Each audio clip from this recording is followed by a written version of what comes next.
Hello and welcome to Prep Smart for TGT PGT. This channel provides biology content for all TET, TGT and PGT exams with pointers of full syllabus and practice questions to ace your preparation. तो आज की इस video में हम लोग cover करेंगे reproduction in flowering plants. ये इस चैप्टर का फर्स्ट लेक्चर है जिसमें हम लोग एक क्विक रिवीजन करेंगे with the help of handwritten notes. अगर आपको ये नोट्स चाहिए तो मैं टेलीग्राम चैनल का लिंक कमेंट में डाल दूंगी जिससे कि आप इस नोट्स के पीडीएफ ले सकते हैं। आज हम लोग पढ़ेंगे रिप्रोडक्शन इन फ्लावरिंग प्लांट्स। अब फ्लावरिंग प्लांट्स में रिप्रोडक्शन किनके वजह से हो पाता है, वो है स्ट्रक्चर फ्लावर, जो कि कैसा स्ट्रक्चर है, एक मॉडिफाइड स्टेम है। स्टेम के पोर्शन से मॉडिफाई होके बनता है हमारा फ्लावर। अगर आपको फ्लावर के मॉर्फोलॉजी के चैप्टर को भी रिवाइज करना हो तो मैंने उसका भी एक वीडियो लेक्चर बनाया है जो कि हैंड रिटन नोट्स के बेसिस पे ही है, तो मैं उस वीडियो को आई बटन पे डाल दूंगी, ज़रूर से चेकआउट करिएगा। तो हम आज डिस्कस करेंगे सबसे पहले फ्लावर के बारे में। फ्लावर क्या है, एक मॉडिफाइड स्टेम है। यहाँ हम फ्लावर के पार्ट्स देख सकते हैं, majorly male and female reproductive parts. ये हमारा फीमेल रिप्रोडक्टिव पार्ट है एंड ये हमारा मेल रिप्रोडक्टिव पार्ट है जो कि इन्वॉल्व होता है हमारे रिप्रोडक्शन प्रोसेस में एक फ्लावरिंग प्लांट पे। ये जो है हमारे वो एसेसरी ऑर्गन्स है, पेटल्स एंड सेपल्स। और ये सारे वूल्स, हमारे फ्लावर जो है वो 4 वूल्स का फॉर्मेशन करती है। 4 वूल्स वो क्या क्या है, सेपल सबसे inner most, then petal, then androecium and then gynoecium. ये 4 वूल्स जो होते हैं वो मिलके बनाते हैं हमारे फ्लावर को। तो वो किस में अटैच रहते हैं, वो सारे वूल्स जो अटैच रहते हैं वो एक स्टॉक में अटैच रहते हैं जिनको कहा जाता है थैलेमस एंड और रिसेप्टिकल। ये हमारा है innermost whorl sepal and then petal. This is the stamen यानी कि एंड्रोइशियम, जिसमें कि 2 पार्ट्स होते हैं, एंथर एंड फिलामेंट। जो ये स्टॉक है वो फिलामेंट। एंड देन सबसे इनर मोस्ट वॉल होता है हमारा गाइनोइशियम, जो कि फीमेल पार्ट होता है जो बहुत सारे पिस्टल या एक पिस्टल का बना होता है, जिनमें 3 पार्ट्स होते हैं, stigma, style and ovary. Petals को कोरोला भी कहा जाता है और सेपल्स को कैलिक्स भी कहते हैं। नेक्स्ट है, हमने अभी डिस्कस किया कि फ्लावर क्या होती है, एक मॉडिफाइड स्टेम होते हैं। तो हमारे स्टेम के पोर्शन में एक एपिकल मेरिस्टम प्रेजेंट रहता है जो कि ग्रोइंग पोर्शन होता है एंड उनके नीचे प्रेजेंट रहते हैं बहुत सारे नोड्स। अब इस एपिकल मेरिस्टम में हमारा अराइज करता है गाइनोइशियम यानी कि फीमेल पार्ट अराइज होता है एपिकल मेरिस्टम से, जबकि अदर वूल्स जैसे कि एंड्रोइशियम, सेपल्स एंड पेटल्स जो है वो बीनीथ एपिकल मेरिस्टम के नीचे जितने हमारे नोड्स हैं उनमें से अराइज करते हैं हमारे दूसरे whorls other than gynoecium. Out of 4 whorls, हमें पता है कि 4 वूल्स होता है, आउट ऑफ 4 जो है आउटर 2 यानी कि calyx, sepals and Corolla that is petals जो है उन्हें हम लोग एसेसरी वोल्स कहते हैं, यानी कि वो हेल्प करते हैं। Inner 2 whorls are androecium and gynoecium. Inner के 2 वोल्स क्या होते हैं, एंड्रोइशियम यानी कि male reproductive part and gynoecium यानी कि फीमेल रिप्रोडक्टिव पार्ट। इन वोल्स को हम क्या कहते हैं, एसेंशियल वोल्स कहते हैं, क्योंकि इनका ही रोल होता है हमारे रिप्रोडक्शन में। फर्स्ट है एंड्रोइशियम। फर्स्ट हम क्या देखेंगे, मेल रिप्रोडक्शन पार्ट देखेंगे जो कि फॉर्म करता है हमारे स्टेमेंस के द्वारा। स्टेमेंस का 2 पोर्शन होता है, एंथर एंड फिलामेंट। एंथर कैसा स्ट्रक्चर होता है, लोब्ड स्ट्रक्चर होता है। स्टेमन जो है हमारा वो थैलेमस से अगर कनेक्टेड रहता है तो एंथर के पास के पोर्शन को हम लोग कहते हैं डिस्टल एंड थैलेमस के पास के पोर्शन को कहते हैं proximal end of the स्टेमन। Anther कैसा होता है, अभी कहा था कि लोब स्ट्रक्चर होता है, लोब, जिसको क्या कहा जाता है, थेका। अब वो एक लोब का भी बना हो सकता है और वो 2 लोब का भी बना हो सकता है। 2 लोब्स प्रेजेंट होने से उन्हें डाइथेकस कहते हैं एंड 1 लोब प्रेजेंट होने से एंथर को क्या कहा जाता है, मोनोथेकस कहा जाता है। मोनोथेकस हमें मैल्वेशिया फैमिली में मेजरली देखने को मिलता है। मैल्वेशिया फैमिली में क्या क्या रहते हैं, चाइना रोज जैसे, हिबिस्कस जैसे प्लांट्स आते हैं हमारे मैल्वेशिया फैमिली में। जबकि 2 लोब्स किस में देखा जाता है, बहुत ही कॉमन, मेजरली सारे प्लांट्स में हमें 2 लोब्स देखने को मिलता है। जब लोब प्रेजेंट हो, ये देखिए ये है स्ट्रक्चर लोब्स का, ये है 1 लोब और ये है 2 लोब। जब 2 लोब्स प्रेजेंट होते हैं उनके बीच में कुछ स्टेराइल टिश्यूज प्रेजेंट रहते हैं। स्टेराइल टिश्यूज को क्या कहा जाता है, कनेक्टिव टिश्यू कहा जाता है। स्टेराइल टिश्यूज जो कि दो लोब को होल्ड करके रखती है, उन्हें हम लोग क्या कहते हैं, कनेक्टिव टिश्यू कहते हैं। अटैचमेंट ऑफ फिलामेंट, अब फिलामेंट जो है एंथर के साथ जैसे अटैच्ड होता है उसके हिसाब से 4 टाइप्स में डिवाइड किया गया है। यहाँ पे देख सकते हैं हम, बेस, एंथर के बेस में जब फिलामेंट अटैच्ड है उन्हें कहा जाता है बेसी फिक्स्ड, यानी कि बेसल पार्ट में फिक्स हो रहा है। एग्जाम्पल है इसका ब्रासिका, ये है डॉर्सल पार्ट में, ये डॉर्सल पार्ट में अटैच होता है तो उन्हें कहा जाता है डॉर्सी फिक्स्ड। एग्जाम्पल है इसका सिट्रस, ये ऊपर की तरफ से ऐसे टर्न करके अटैच होके आ रहे हैं तो इन्हें कहा जाता है एडिनेट, यानी कि मैग्नोलिया में देखा जाता है ऐसा फिलामेंट अटैचमेंट। दूसरा जो है, ये हमारा जो 2 एंथर्स है वो ट्रांसवर्सली अरेंज्ड रहेंगे एंड मिडिल से हमारा जो है फिलामेंट वो अटैच रहेगा तो उन्हें कहा जाता है versatile attachment of filament. Anemophilous flower, यानी कि जो ऐसे फ्लावर्स जो कि विंड पॉलिनेशन के थ्रू अपना पॉलन ग्रेन्स ट्रांसफर करते हैं, वैसे फ्लावर का फीचर रहता है वर्सेटाइल अटैचमेंट ऑफ फिलामेंट, जैसे कि हमें ग्रासेस फैमिली में देखने को मिलता है। अब हर एक लोब के पास 2 माइक्रोस्पोरेंजिया होता है। माइक्रोस्पोरेंजिया यानी कि पॉलन सैक होता है जिसके अंदर में हमारे माइक्रोस्पोर्स डेवलप करेंगे। अब एक इंटरनल स्ट्रक्चर देख लेते हैं हम लोग एंथर का। एंथर के पास प्रेजेंट होता है एक एंथर वॉल जिसमें 2-3 लेयर्स रहते हैं, जैसे कि पहला लेयर होता है हमारा एपिडर्मिस, यानी कि सबसे बाहर का लेयर होगा हमारा, सिंगल लेयर रहेगा और फ्लैट सेल्स का बना होगा। फ्लैट सेल्स यानी कि ऐसे कुछ सेल्स प्रेजेंट रहेंगे और एक लेयर का फॉर्मेशन करेंगे, फ्लैट सेल्स रहेंगे। नेक्स्ट लेयर है हमारा एंडोथीकियम। एंडोथीसियम जो है वो भी सिंगल लेयर रहती है और रेडियली अरेंज्ड रहती है और उनमें रहता है कैलोस का थिकनिंग, कैलोस का थिकनिंग रहता है। यहाँ हम लोग देख सकते हैं ये है एपिडर्मिस लेयर हमारा, ये है बाहर का सिंगल लेयर फ्लैट सेल्स का एपिडर्मिस। सेकेंड लेयर है एंडोथीसियम जिसमें कैलोस का थिकनिंग रहता है। थर्ड लेयर होता है हमारा मिडिल लेयर्स जो कि 2-3 लेयर्स का बना होता है एंड वो पैरेनकाइमेटस सेल्स रहते हैं। थर्ड लेयर क्या है, मिडिल लेयर जो कि 2-3 लेयर्स का बना रहता है। उसके बाद हमें क्या देखने को मिलता है, उसके बाद मेजर कंपोनेंट है, वो मेजर सेल्स है हमारे, वो है टेपेटम। उसके बाद हमारा क्या प्रेजेंट रहता है, टेपेटम, जो कि इनर मोस्ट प्रेजेंट रहेंगे, पिरामिड शेप के सेल्स रहते हैं और मल्टी न्यूक्लिएट रहते हैं, यानी कि उनमें एंडोमाइटोसिस होता है जिसकी वजह से वो बहुत सारे न्यूक्लियस उसमें प्रेजेंट रहते हैं। उसका साइटोप्लाज्म जो है टेपेटम सेल्स के, वो कैसे होते हैं, थिक साइटोप्लाज्म होता है। उनका मेजर फंक्शन क्या है, वो न्यूट्रिटिव लेयर बनाते हैं, यानी कि जो डेवलपिंग माइक्रोस्पोर्स है उसके अंदर जो है हमारा, यहाँ देख सकते हैं यहाँ क्या है, माइक्रोस्पोरेंजिया है, यहाँ पे जो है वो सेल्स बनेंगे, माइक्रोस्पोर्स बनेंगे। तो टेपेटम क्या है, वो न्यूट्रिटिव लेयर की तरह काम करता है, न्यूट्रिशन प्रोवाइड करता है डेवलपिंग माइक्रोस्पोर्स को। सिक्रेटिव एजेंट सिक्रीट भी करते हैं। अब टेपेटम क्या है, 2 तरीके के होते हैं, एक ग्लैंडुलर हो सकते हैं और एक एम्बीबॉयड होते हैं। एम्बीबॉयड में जो है वो प्लाज्मोडियल टाइप के होते हैं, प्लाज्मोडियम की तरह फंक्शन करते हैं, जबकि ग्लैंडुलर जो है वो सिक्रेटरी होता है, यानी कि कुछ केमिकल्स का सिक्रेशन करते हैं।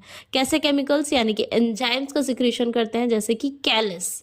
कैलस क्या है, जो कैलोज, अभी हम लोग देखेंगे आगे की जो टेट्राड फॉर्मेशन होता है वो कैलोज सिक्रीट करता है, उनको डिवाइड करने के लिए कैलेज एंजाइम सिक्रीट करता है टेपेटम। ऑल्सो सेल्स जो है, टेपिटल सेल्स जो होते हैं वो क्या बनाते हैं, यूबिस बॉडीज बनाते हैं। यूबिस बॉडीज किसके कोटेड रहते हैं, स्पोरोपोलेनिन, जो कि वर्ल्ड का मोस्ट रेजिस्टेंट सब्सटेंस होता है। स्पोरोपोलेनिन का कोटिंग रहता है, जो कि अभी हम लोग आगे देखेंगे पोलन ग्रेन का स्ट्रक्चर, जिसमें एक्साइन, पोलन ग्रेन के आउटर लेयर में स्पोरोपोलेनिन का प्रेजेंस रहता है। ऑल्सो टेपेटम जो है पोलन किट का फॉर्मेशन करता है। अभी पोलन किट क्या है, कैसे याद करें कि पोलन किट क्या है, जो चाइना रोज यानी कि हिबिस्कस का फ्लावर जो अब हम देखते हैं उसके जो एंथर पोर्शन से हमें कुछ येलोइश पाउडर्स दिखने को मिलता है, वो होता है पोलन किट, जिसका फॉर्मेशन कौन करवाता है, टेपेटल सेल्स ही इसके फॉर्मेशन में हेल्प करते हैं। ये वाला हम लोग देख सकते हैं, एक बटरफ्लाई टाइप ऑफ स्ट्रक्चर दिखता है हमें एक एंथर का, और ये जो पोर्शन है, जो इनर पोर्शन है, अंदर की तरफ घुसा हुआ पोर्शन है, ये हेल्प करता है ये है पॉइंट ऑफ डिहेसेंस, यानी कि ये पूरे जो एंथर को है ये फूटने को हेल्प करेगा ताकि जो पॉलन ग्रेन्स होंगे वो हमारे रिलीज होके स्प्रेड हो सके। ये पोर्शन हमारा एंथर वॉल था जिसमें हमने कितने लेयर्स पढ़े, epidermis, endothecium, middle layer and tapetal layer. Next हम देखेंगे माइक्रोस्पोरोजेनेसिस, यानी माइक्रोस्पोर्स का फॉर्मेशन, माइक्रोस्पोरोजेनेसिस, ये एक ऐसा प्रोसेस है, फॉर्मेशन होगा माइक्रोस्पोर्स का यानी कि मेल गैमेट्स का। जब एंथर हमारा यंग रहता है तो उसमें प्रेजेंट रहता है माइक्रोस्पोरेंजियम, बट जब एंथर ग्रो करना शुरू करती है तो उस माइक्रोस्पोरेंजियम को टर्म दिया जाता है पॉलन सैक। पॉलन सैक के अंदर क्या बनेगा, पॉलन ग्रेन्स बनेंगे। तो यहाँ पे देख सकते हैं सेल्स जो है वो टाइटली अरेंज्ड रहते हैं, जबकि पॉलन सैक के अंदर क्या होंगे, सेल्स जो है वो लूजली अरेंज्ड रहेंगे। लूजली अरेंज्ड रहने पे क्या होगा, ये जो स्पोरोजेनस सेल्स है यानी कि इनमें कैपेबिलिटी है टू फॉर्म माइक्रोस्पोर्स, इसीलिए इन्हें कहा जा रहा है स्पोरोजेनस सेल्स, यानी कि इनके पास कैपेबिलिटी है टू प्रोड्यूस माइक्रोस्पोर्स। लेकिन सारे जो है वो माइक्रोस्पोर्स नहीं प्रोड्यूस करते हैं, कुछ जो है वो डीजनरेट कर जाते हैं, और कुछ सेल्स जैसे कि माइक्रोस्पोर मदर सेल्स, अब जो सेल जो है हमारा एक माइक्रोस्पोर को प्रोड्यूस करेगा उन्हें हम कहते हैं माइक्रोस्पोर मदर सेल यानी कि MMC। और ये सेल्स कैसे नेचर के होंगे, ये डिप्लॉयड होंगे यानी कि 2N नेचर के होंगे ये सेल्स, यानी कि 2N डिप्लॉयड स्ट्रक्चर है इनका। अब वन माइटोटिक डिवीजन पे क्या होता है, एक माइटोटिक डिवीजन अगर हम एक सेल का करवाते हैं तो कितने सेल बनेंगे, 4 सेल्स बनते हैं। तो उन्हें क्या कहा जाएगा, 4 सेल्स है तो इन्हें कहा जा रहा है माइक्रोस्पोर टेट्राड फॉर्मेशन में ये प्रेजेंट रहेंगे, यानी 4 सेल एक साथ प्रेजेंट रहेंगे। और चारों के चारों सेल्स कैसे नेचर के होंगे, हैप्लॉयड होंगे। कैसे होंगे, हैप्लॉयड होंगे, जबकि MMC क्या था, डिप्लॉयड था, एंड माइक्रोस्पोर टेट्राड जो है वो हैप्लॉयड होंगे। अब ये टेट्राड 4 सेल्स जो है उनके अरेंजमेंट के अकॉर्डिंग वो 4 टाइप्स के होते हैं। क्या क्या टाइप्स है, फर्स्ट है टेट्राहेड्रल जो कि बहुत ही कॉमन है, जिसमें हम देख सकते हैं कि ये है फर्स्ट सेल, ये है दूसरा सेल, ये तीसरा सेल, और चौथा सेल कहाँ प्रेजेंट होता है, इसके पीछे प्रेजेंट रहेगा चौथा सेल। ये एक बॉल टाइप स्ट्रक्चर होता है टेट्राहेड्रल, जो कि मेजरली मोस्ट कॉमन है और ये मेजरली डाइकॉट्स में देखा जाता है। नेक्स्ट है हमारा आइसोबायलेटरल, यानी कि चारों के चारों सेल्स जो है एक ही फेस की तरह प्रेजेंट है और जो कि मोनोकॉट्स में मेजरली देखने को मिलता है। नेक्स्ट है linear type of tetrad arrangement, जिसमें कि एक लाइन की तरह फॉर्म करके ये प्रेजेंट है। एंड चौथा है हमारा F टाइप, ये एक F शेप की तरह प्रेजेंट है, जिसे कहा जाता है डेक्यूसेट अरेंजमेंट ऑफ टेट्राड। ये F शेप की तरह अरेंज है, जिनको देखा जाता है मैग्नोलिया प्लांट्स में देखा जाता है। अब ये जो टेट्राड सेल है वो सेपरेट होके अलग अलग 4 सेल्स बनेंगे, और कैसे नेचर के होंगे, ये हैप्लॉयड नेचर के हैं ये सारे माइक्रोस्पोर्स, दीज आर माइक्रोस्पोर्स। अब ये एक एक को सारे को कोटिंग मिलेगा, inner and outer layer coating, and उनको क्या बनाया जाएगा, pollen grain, formation of male gametophyte यानी कि पॉलन ग्रेन। कैसे हुआ, हमने देखा अभी माइक्रोस्पोर मदर सेल्स क्या करती है, मियोटिक डिविजन करती है, जिससे कि बनते हैं 4 माइक्रोस्पोर्स, जैसे कि मोस्ट कॉमन हमने देखा टेट्राहेड्रल अरेंजमेंट। और ये 4 जो है हर एक जो है वो पॉलन ग्रेन बनेगा, जिसके अंदर क्या प्रेजेंट रहेगा, हमारे मेल गैमेट्स प्रेजेंट रहेंगे। ये हमारा एक माइक्रोस्पोर यानी कि पॉलन ग्रेन देख लेते हैं। ये है एक पॉलन ग्रेन का स्ट्रक्चर। पॉलन ग्रेन कैसा नेचर रहेगा, हैप्लॉयड प्लॉइडी रहेगा इनका।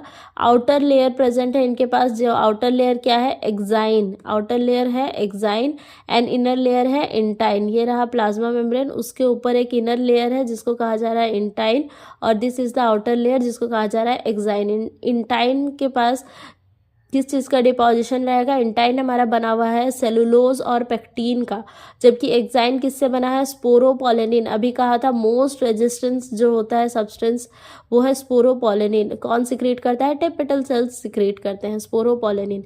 और कुछ जो एरिया है हमें देखने को मिलेगा जिसमें जो स्पोरोपोलेनिन का कोई भी लेयर प्रेजेंट नहीं है, यहाँ सिर्फ इंटाइन लेयर्स प्रेजेंट रहेंगे, जबकि एक्साइन लेयर्स एब्सेंट है।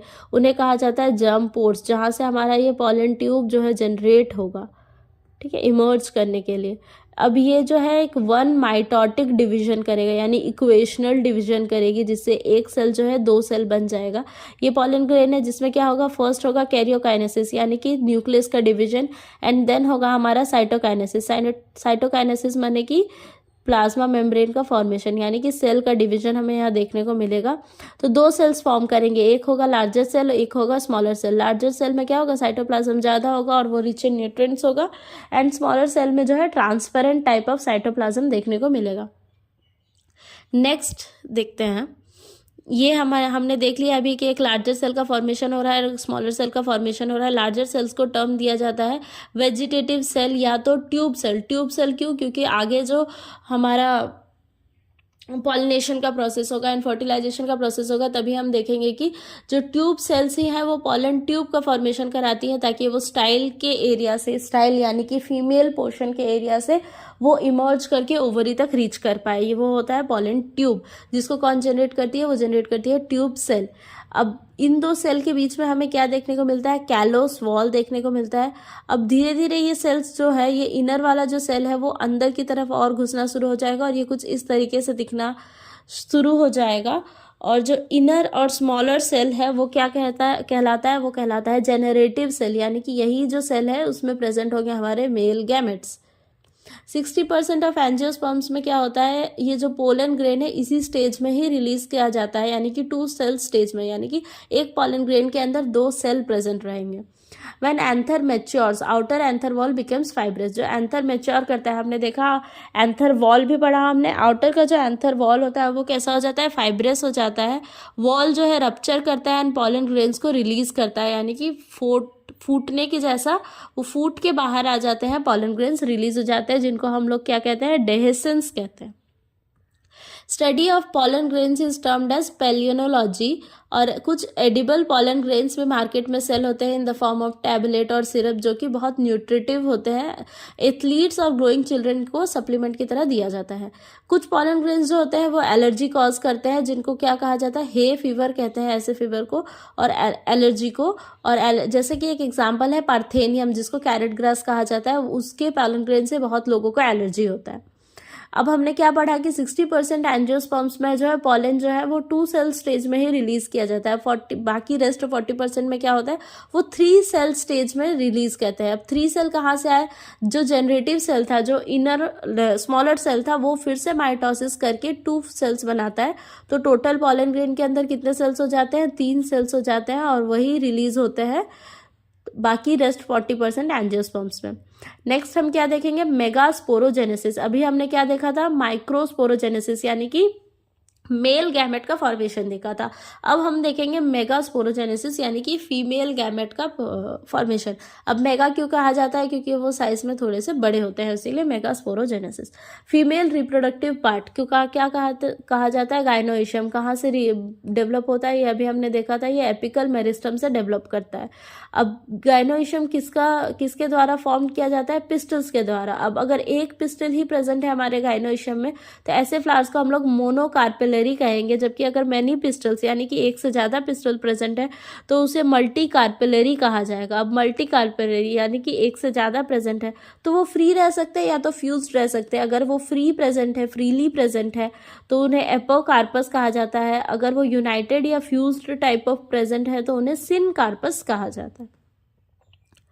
अब देखते हैं पिस्टल के द्वारा बना होता है। पिस्टल में हमें पता है कि 3 पार्ट्स होते हैं, स्टिग्मा, स्टाइल एंड ओवरी। ठीक है, ये है स्टिग्मा। यहाँ मेजर फंक्शन ऑफ स्टिग्मा क्या रहता है? यहाँ पे पॉलन ग्रेन जो है आके वो सिट करेगी एंड पॉलन ट्यूब का इमर्जेंस होगा, जिससे स्टाइल के पोर्शन से, ये है स्टाइल जो कि एक स्टॉक लाइक होल, ये हॉलो भी हो सकता है और सॉलिड भी, स्टॉक लाइक स्ट्रक्चर है, जिससे कि पॉलन ट्यूब जो है वो नीचे जाएगी एंड ओवरी तक जाएगी। ओवरी के अंदर क्या प्रेजेंट रहता है? 1 और मेनी ओव्यूल्स प्रेजेंट रहते हैं और ये सारे चीज़ कहाँ पे है? हाइपोथैलेमस या थैलेमस में प्रेजेंट रहता है। पॉलन ट्यूब अभी कहा कि कैसे, स्टाइल जो है, स्टाइल क्या हो सकता है? वो हॉलो हो सकता है और सॉलिड हो सकता है। हॉलो जब रहता है तो ये स्टॉक लाइक, मतलब पूरा अंदर क्या प्रेजेंट रहेगा? अंदर खाली रहेगा, बस एक वॉल जैसा प्रेजेंट रहेगा, जिससे कि हमारा पॉलन ट्यूब आराम से पार कर जाएगा। जबकि सॉलिड में क्या रहता है? सेल्स प्रेजेंट रहता है। तो ओव्यूल्स किससे अटैच रहते हैं? ओवरी से अटैच रहते हैं। किस वाया? प्लेसेंटा। प्लेसेंटा के थ्रू ओव्यूल्स जो है ओवरी के वॉल के साथ अटैच रहते हैं। कॉमन टाइप ऑफ ओव्यूल जो हमें देखने को मिलता है वो होता है एनाट्रोपस ओव्यूल, जो कि अपसाइड डाउन प्रेजेंट रहता है। यहाँ हम लोग देख सकते हैं कि एनाट्रोपस ओव्यूल का डायग्राम, ये हमारा ओवरी का वॉल है, दिस इज प्लेसेंटा, ये पोर्शन जो है ये प्लेसेंटा है। अब ये ओव्यूल जो प्रेजेंट है प्लेसेंटा के साथ जो अटैच रहती है वो वाया फ्यूनिकल अटैच रहती है। ये मेजर बॉडी है और ये है हमारे इंट्यूगमेंट्स जो है ऐसे फॉर्मेशन, हैंड की तरह का फॉर्मेशन रहता है इंट्यूगमेंट्स का, जो कि होल्ड करके रखते हैं न्यूक्लियस को। इन जिम्नोस्पर्म्स जो होता है ओव्यूल के पास एक सिंगल इंट्यूगमेंट प्रेजेंट रहता है। यहाँ हम लोग 2 इंट्यूगमेंट देख सकते हैं, जबकि जिम्नोस्पर्म्स में क्या होता है, सिंगल इंट्यूगमेंट रहता है जिन्हें कहा जाता है यूनिटेगमिक। जबकि मेजरली एंजियोस्पर्म्स में क्या होता है, 2 इंट्यूगमेंट प्रेजेंट रहते हैं जिन्हें कहा जाता है बाईटेगमिक। ये है कैनेट्रोपस ओव्यूल, जिसका छोटा डायग्राम हमने ऊपर देखा। यह है डिटेल डायग्राम। ये था ओवरी वॉल, ये है हमारा प्लेसेंटा, यह है प्लेसेंटा। किससे अटैच रहेगा, फ्यूनिकल, जो कि स्टॉक है जो अटैच करके रखता है हमारे ओव्यूल को। अब जहाँ पे ये ओव्यूल के बॉडी के साथ अटैच होता है उसे कहा जाता है हीलियम, और ये वाला जो स्ट्रेच्ड पोर्शन है उसे कहा जाता है रैफे। ये है हमारा बॉडी। अपर पोर्शन को कहा जाता है चैलेजा। लोअर पोर्शन जहाँ पे इंट्यूगमेंट्स प्रेजेंट है उसे कहा जाता है माइक्रोपाइल। इंट्यूगमेंट हम देख सकते हैं यहाँ 2 प्रेजेंट है, तो एक होता है हमारा आउटर इंट्यूगमेंट और दूसरा कहलाता है इनर इंट्यूगमेंट।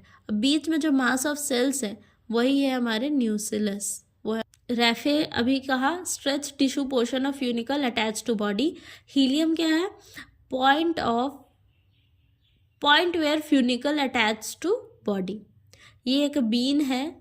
बीन में कैसा दिखता है हमें, देखो रैफे, हीलियम, माइक्रोपाइल से एक लाइन से प्रेजेंट रहते हैं।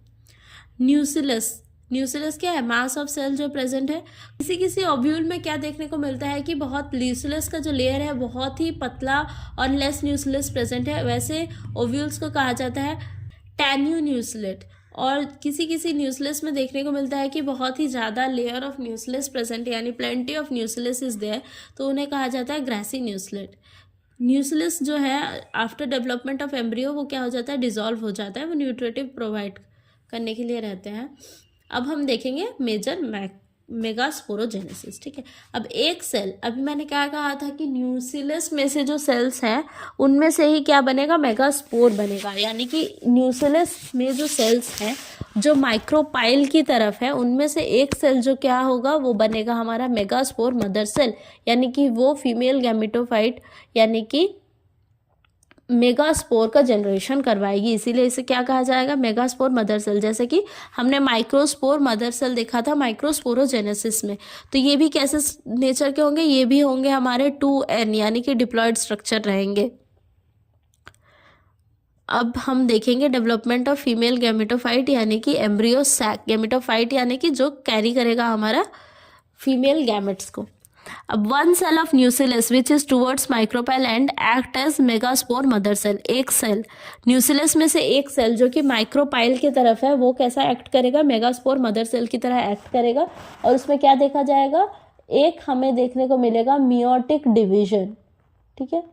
फर्स्ट हमें क्या देखने को मिला, एक मियोटिक डिवीजन देखने को मिलेगा। अब एक सेल एक मियोटिक डिवीजन करती है तो कितने सेल्स बनाती है, वो बनाती है 4 सेल्स। तब यहाँ भी हमें टेट्राड स्ट्रक्चर देखने को मिला, बट यहाँ वो कैसे अरेंज है, लीनियर फॉर्म में अरेंज रहेंगे। अब मेजरली बहुत सारे एंजियोस्पर्म्स में क्या होता है, ये जो ऊपर के 3 सेल्स हैं वो क्या कर जाएंगे, डीजेनरेट कर जाएंगे। और कहाँ के सेल्स डीजेनरेट करेंगे, चलाजल तरफ के। तो अपने पास कितना सेल बचेगा, सिर्फ एक सेल ही बचेगा जो कि माइक्रोपाइल एंड की तरफ प्रेजेंट रहेगा। बाकी के 3 सेल्स जो है वो डीजेनरेट कर जाएंगे और जो एक सेल बचा है वो क्या है, सर्वाइविंग मेगास्पोर। और इस पैटर्न को क्या कहा जाता है, इस पैटर्न को कहते हैं मोनोस्पोरिक, यानी कि एक ही सेल्स जो है वो स्पोर बनने को जाएगा, इसे कहा जाता है मोनोस्पोरिक। ये सेल क्या कर जाएगा, ये सेल एनलार्ज करेगा और इसमें क्या होगा, 3 कैरियोकाइनेसिस। इसमें अब माइटोटिक डिवीजन होगा, 3 कैरियोकाइनेसिस, यानी कि न्यूक्लियस का 3 बार डिवीजन होगा, बट साइटोकाइनेसिस नहीं होगा, यानी कि सेल वॉल्स या सेल प्लाज्मा मेम्ब्रेन्स नहीं बन रहे हैं, ठीक है। 3 बार सिर्फ कैरियोकाइनेसिस होगा। 1 सेल था, ठीक है, कैरियोकाइनेसिस 3 बार होगा तो कितने सारे हमारे न्यूक्लियस बनेंगे, 2 to the power 3 न्यूक्लियस बनेगा, यानी कि 8 न्यूक्लियस हमारा फॉर्म करेगा। अभी कितने न्यूक्लियस बने, 8 न्यूक्लियस बने। अब 8 न्यूक्लियस में जो अपर के 3 रहेंगे, यानी 3 जो है वो कहाँ मूव कर जाएंगे, चैलेजल साइड की तरफ मूव करेंगे, और 3 नीचे के जो न्यूक्लियस होंगे वो मूव करेंगे माइक्रोपाइल एंड की तरफ मूव करेंगे। अब यहाँ क्या होगा, अब सिर्फ हमारा न्यूक्लियस का डिवीजन हुआ है और 2 सेल्स जो है, 2 न्यूक्लियस जो है वो सेंटर में रह जाएंगे। अब इसके बाद क्या होगा, कैरियोकाइनेसिस हुआ, अब क्या होगा, साइटोकाइनेसिस होगा। साइटोकाइनेसिस होने पे क्या होगा, जो 3 न्यूक्लियसेस थे जो चलाजल की तरफ मूव किए थे, वो 3 सेल बनेंगे। 3 सेल बन के वो क्या कहलाएंगे? एंटीपोडल्स। चलाजल की तरफ क्या प्रेजेंट रहते हैं? एंटीपोडल्स। अब बीच में हमारे 2 न्यूक्लियाई प्रेजेंट थे, उसको कहा जाएगा पोलर न्यूक्लियाई। माइक्रोपाइल की तरफ हमारा 3 न्यूक्लियाई माइग्रेट किया था, उनमें से एक क्या फॉर्म करेगा? एग, ठीक है। और 2 जो है वो फॉर्म करेंगे सिनर्जिड्स, जो कि आगे चल के डीजेनरेट कर जाएंगे। अब ये एग और सिनर्जिड को हम लोग मिला के क्या कहते हैं? एग अपैरेटस कहते हैं। सिनर्जिड बहुत ही मेजर रोल फॉर्म करता है फर्टिलाइजेशन में। आगे देखेंगे। एंड एग और सिनर्जिड्स को हम लोग मिला के क्या कहते हैं? एग अपैरेटस कहते हैं। हो गया। यानी कि कितने न्यूक्लियस थे हमारे? 8 न्यूक्लियस थे। 3 हमारे प्रेजेंट है चलाजल एंड की तरफ, 3 प्रेजेंट है माइक्रोपाइल एंड की तरफ, एंड 2 प्रेजेंट है इन द सेंटर। और कितने सेल्स फॉर्मेशन किए? 7 सेल्स। ये 3 हमारे एंटीपोडल्स में सेल बने, एक हमारा मेजर ये सेल है, और ये 3 हमारे माइक्रोपाइल के तरफ बने। तो ऐसे स्ट्रक्चर को कहा जाता है पॉलीगोनम टाइप एम्ब्रियो सैक, यानी कि 8 न्यूक्लिएट 7 सेल। ये बहुत बार ही क्वेश्चन में पूछा जाता है कि एम्ब्रियो सैक का जो स्ट्रक्चर है वो कितना न्यूक्लियस एंड कितने सेल का होता है? 8 न्यूक्लियस एंड 7 सेल के होता है। नेक्स्ट हम देखेंगे कि टाइप्स ऑफ ओव्यूल। जैसे कि हमने देखा कि ओव्यूल जो कैसे अटैच रहता है प्लेसेंटा पे? फ्यूनिकल के द्वारा। अब फ्यूनिकल कैसे अटैच्ड है उसके accordingly various types of ovule होता है। मेजरली 6 टाइप्स होता है। फर्स्ट टाइप है हमारा ऑर्थोट्रोपस, जो कि अपराइट ओव्यूल, यानी कि यहाँ देख सकते हैं एक लाइन में सारे पार्ट्स प्रेजेंट है, यानी कि माइक्रोपाइल। मेजरली हम लोग जब टाइप्स ऑफ ओव्यूल देखेंगे तो हम लोग 3 पार्ट्स को देखेंगे। एक है माइक्रोपाइल, दूसरा है चलाजल, और तीसरा है फ्यूनिकल। अब इनके ही अरेंजमेंट के अकॉर्डिंग ये सारे टाइप्स बनाए गए हैं। फर्स्ट हम देख सकते हैं कि माइक्रोपाइल कहाँ प्रेजेंट है? अबव प्रेजेंट है, चलाजल नीचे, एंड देन फ्यूनिकल। ये तीनों ही एक लाइन में प्रेजेंट है। और ये किस में देखा जाता है? हमारे जिम्नोस्पर्म्स में देखा जाता है। जिम्नोस्पर्म्स में अभी हमने डिस्कस किया था कैसे होता है? यूनिटेग्मिक होता है, यानी कि उनमें जो इंट्यूगमेंट है वो एक ही होता है। ये था हमारा first type. Next second type हमारा है एनाट्रोपस, यानी कि इन्वर्टेड ओव्यूल। किस में देखा जाता है? कॉमनली ये बहुत ही कॉमन है एंजियोस्पर्म्स में, जिनके बेसिस में ये सारा हम लोग डेवलपमेंट 10 मेगा स्पोरोजेनेसिस और फर्टिलाइजेशन वगैरह पढ़ते हैं, वो एनाट्रोपस के अकॉर्डिंग ही पढ़ते हैं। जो इसमें क्या प्रेजेंट रहता है? ये इसमें हमारा C&M, यानी कि चलाजा एंड माइक्रोपाइल जो है वो एक लाइन में प्रेजेंट होते हैं, जबकि फ्यूनिकल जो है वो डिफरेंट तरफ प्रेजेंट है। यहाँ पे देख सकते हैं, यही हमने देखा था। यहाँ पे प्लेसेंटा है जिसके साथ फ्यूनिकल अटैच रहेगा। तो ये है हमारा चलाजल एंड ऊपर प्रेजेंट रहेगा एंड माइक्रोपाइल एंड नीचे प्रेजेंट रहता है, जिसको हम लोग कहते हैं इन्वर्टेड ओव्यूल और एनाट्रोपस टाइप ओव्यूल, जो कि एंजियोस्पर्म्स में होता है। ये हमारा थर्ड हेमीट्रोपस और ट्रांसवर्स ओव्यूल। इसमें क्या देखने को मिलता है? ये एक प्लस साइन बना रही है, देखिए लाइन में कौन सा है? C&M एक लाइन में प्रेजेंट है, चलाजल एंड माइक्रोपाइल, और C&F भी एक लाइन में प्रेजेंट है। और इन्हें क्या कहा जाता है? ट्रांसवर्स ओव्यूल कहा जाता है। और किस में देखने को मिलता है? ये रैननकुलस फैमिलीज में देखने को मिलता है। फोर्थ टाइप है हमारा ओव्यूल का कैम्फाइलोटॉपस। कैम्फाइलोट्रोपस जो है हमें एंगुलर ओव्यूल है ये, ठीक है, एंगल में प्रेजेंट है।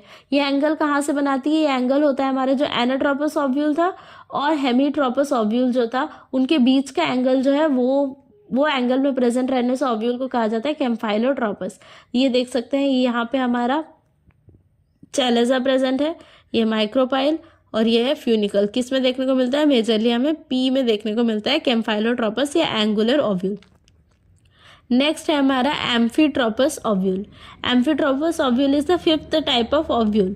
किस में देखने को मिलता है? पॉपी में। अब ये बहुत ज़्यादा डायग्राम से आपको लग रहा होगा ये तो कैम्फाइलोट्रोपस ही है। यस, ये कैम्फाइलोट्रोपस ओव्यूल की तरह ही दिखता है, जस्ट इसमें डिफरेंस क्या है कि एम्ब्रियो सैक जो अंदर प्रेजेंट है वो एक हॉर्स शू स्ट्रक्चर का कर्व होके प्रेजेंट है, जबकि यहाँ हम लोग देख सकते हैं कि एम्ब्रियो सैक जो है हमारा वो कैसा स्ट्रक्चर में है? ओवल स्ट्रक्चर में है। जबकि यहाँ एम्फीट्रोपस में क्या डिफरेंस है कि एम्ब्रियो सैक जो है वो हॉर्स शू स्ट्रक्चर में। किस में देखने को मिलता है? ये पॉपी में देखने को मिलता है। लास्ट टाइप ऑफ ओव्यूल जो है वो हमारा है सर्किनोट्रोपस, जो किस में देखने को मिलता है? ओपेंशिया प्लांट्स में देखने को मिलता है हमें, जिसमें कि फ्यूनिकल जो है वो 360 डिग्री टर्न राउंड हो चुका है। देखिए ये 360 डिग्री घूम के, एंड देन हमारा चैलेजा यहाँ प्रेजेंट है, नीचे एंड माइक्रोपाइल यहाँ प्रेजेंट है। फ्यूनिकल क्या करता है, 360 डिग्री टर्न ले लेता है सर्किनोट्रोपस टाइप ऑफ ओव्यूल में। सो आज का ये क्लास हम लोग यहीं ख़त्म करते हैं। नेक्स्ट क्लास में यानी कि नेक्स्ट लेक्चर में हम डिस्कस करेंगे pollination, self pollination, cross pollination and उनके adaptations and of course fertilization process को डिस्कस करेंगे। आप उस वीडियो को ज़रूर से देखिएगा।